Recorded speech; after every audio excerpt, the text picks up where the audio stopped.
tema al cual nos vamos a, digamos, a abocar ahora, que es el tema de la sutura, que también está relacionado con el sonido. Yo todo esto lo digo porque estoy tratando de ir así rapidísimo sobre un montón de temas que son muy complejos. Bueno, con respecto al tema de la carencia, digamos, las teóricas feministas han despedazado por completo muchísimas de las teorías freudianas, justamente por esta insistencia de Freud de depositar la carencia del lado de las mujeres. O sea, Freud lo que plantea básicamente es que las primeras experiencias, digamos, del niño, en realidad de la niña, con la carencia, tienen que ver con lo que sería el descubrimiento de la diferencia sexual. Entonces, lo que hace Freud es plantear que la carencia, más o menos conocen el complejo de Edipo. Ok, buenísimo. O sea, lo que plantea Freud es que la carencia, el descubrimiento de la carencia, o sea, el reconocimiento de ese yo como un yo carente, como un yo que, digamos, que tiene que lidiar con una ausencia, con una pérdida, se produce durante la etapa del complejo de Edipo, según Freud. Es decir, cuando la niña, de cierto modo, descubre que sus genitales no son iguales a los de su padre. Ahora bien, Lacan y muchísimas feministas lo siguen a este punto, lo que plantea es otra cosa totalmente distinta. Lacan plantea, por ejemplo, que la carencia, o sea, el descubrimiento de la carencia o la experiencia, más que el descubrimiento, la experiencia de la carencia, es tanto igual para el niño como para la niña y se produce en una etapa anterior al complejo de Edipo, que sería durante el estadio del espejo.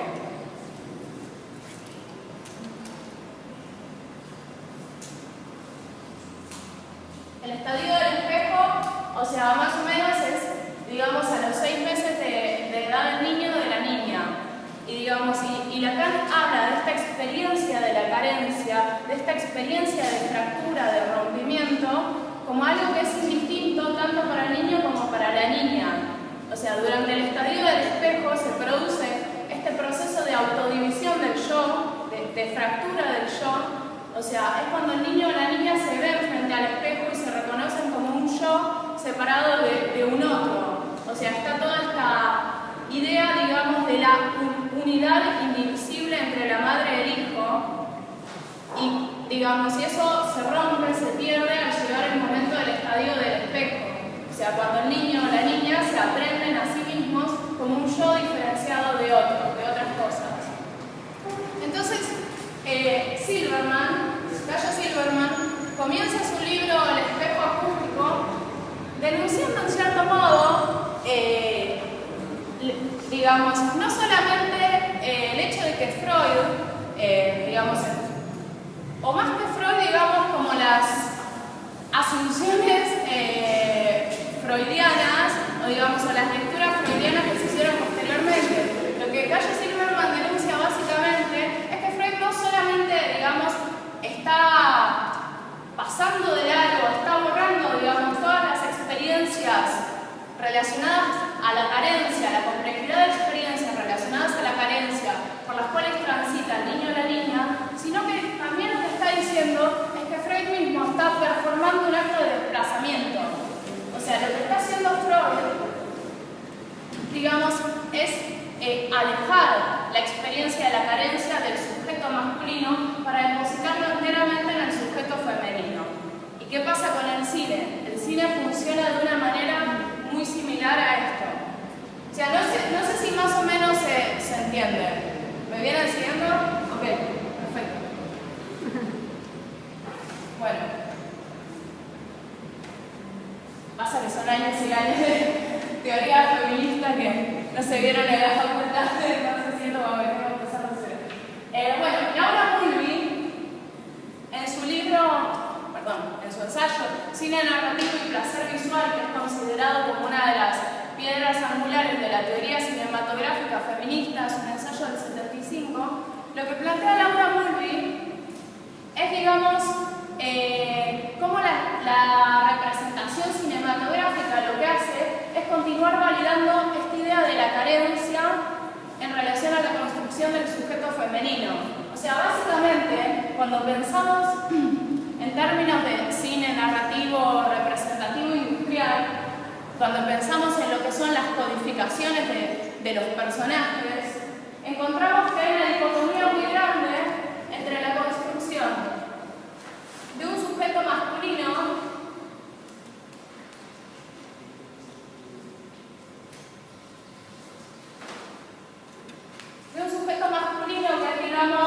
que es,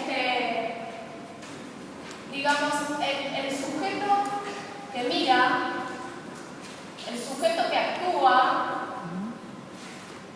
y el sujeto que desea, y un sujeto femenino, que en realidad más que sujeto sería un objeto.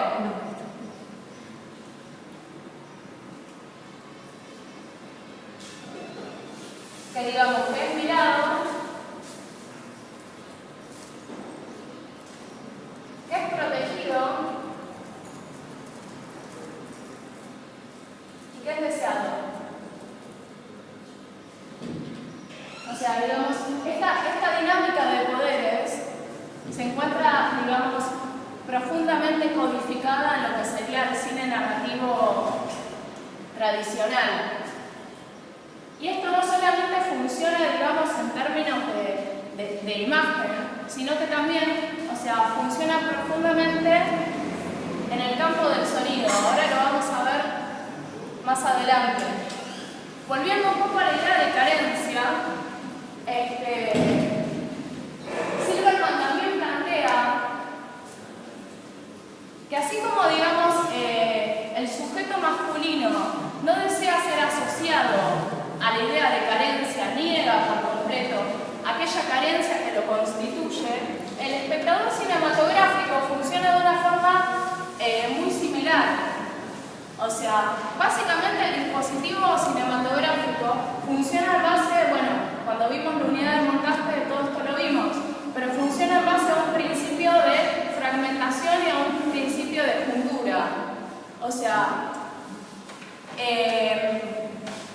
lo que hace, digamos, el espectador cinematográfico, en cierto modo, es negar continuamente las posturas, o sea, niega las posturas, o sea, que produce el mismo dispositivo cinematográfico y se identifica con la mirada enunciadora.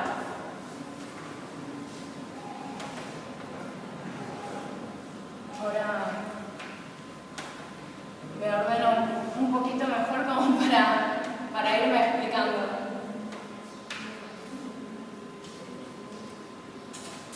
Ok.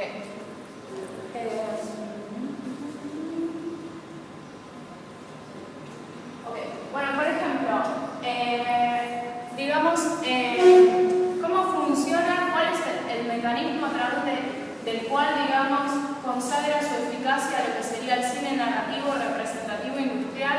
Bueno, a partir de darle a la audiencia la idea de que está poseyendo las imágenes y los sonidos en su plenitud. O sea, se niega la carencia, se niega el montaje, se niega la fractura, se niegan las posturas. La idea es de plenitud, de que el espectador está habitando una plenitud perceptual.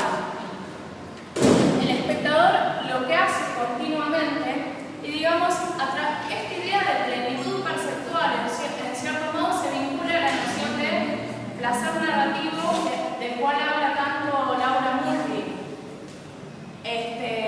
A través, digamos, de negar estas posturas que constituyen, digamos, el discurso cinematográfico, lo que está haciendo el espectador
Por ejemplo, bueno, yendo a un caso puntual, en Psicosis. Psicosis, por ejemplo, como película, propone, digamos, un experimento espectatorial súper interesante. Porque en la mitad de la película, el personaje de Marion Crane es asesinado en la escena de la ducha. O sea, hasta ese momento venía siendo un personaje con el cual nos veníamos identificando. ¿Qué pasa cuando a mitad de la película asesinan o desaparece el personaje con el cual nos identificamos? Que, digamos, haciendo un paréntesis aparte, la escena de la ducha, podemos ver que cada una de esas cuchilladas, en cierto modo, corresponde a un corte cinematográfico. O sea, la idea de corte, de cuadre, inmediatamente nos remite a la idea también de castración. Todo esto, digamos, abordado desde una perspectiva psicoanalítica. Entonces, ¿qué hacemos cuando a mitad de la película nos quedamos sin personaje con el cual identificarnos? Hacemos un traspaso y pasamos a identificarnos con el personaje del asesino, de Norman Bates. Incluso en la escena del auto, donde él, digamos, está tratando de hundir el auto en el pantano, sentimos ansiedad por ese auto que no se hunde. Es así como, digamos, la confrontación que produce el dispositivo cinematográfico con la idea de castración, con la idea de justamente de carencia, nos impulsa todo el tiempo a buscar sentido, a buscar identificarnos. Una de las nociones centrales, llegados a este punto, que propone, digamos, la teoría cinematográfica feminista, es la idea de sutura. Sutura tiene que ver, en realidad también viene a una noción del psicoanálisis, tiene que ver con esta idea de coser. En este caso sería coser al espectador, que el espectador sea absorbido por la trama y por el transcurso de la narración.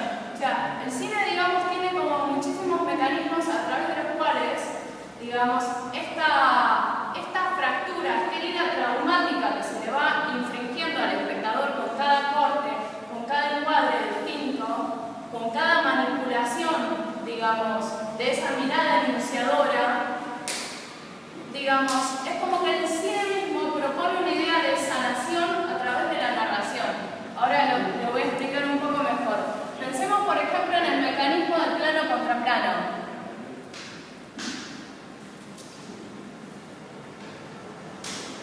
Si algo no se entiende, por favor, váyame diciendo, porque son como cosas por ahí bastante complejas.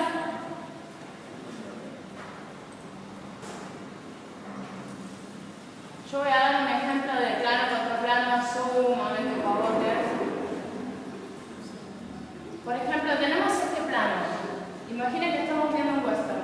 Tenemos este plano y nos enfrentamos, digamos, con esta imagen, que es una imagen que nos cae del cielo. O sea, es una imagen que proviene de aquella mirada enunciadora, omnisciente. Pero si a esta imagen le sigue esta, inmediatamente asociamos que esa primera imagen, o sea, esa primera imagen se transforma en un significante para esta imagen. Y de repente asociamos que esa primera imagen era una imagen que estaba mirando este personaje. Y enseguida asociamos que eso que estábamos mirando nosotros era lo que estaba mirando el personaje. Por lo tanto, la mirada nuestra y la mirada del personaje son empatadas. Nos identificamos con el personaje. Somos absorbidos por la narración y entramos dentro de la trama. Y a la vez, ese plano a nosotros nos genera el impulso de seguir, digamos, deseando más narración, de seguir impulsando adelante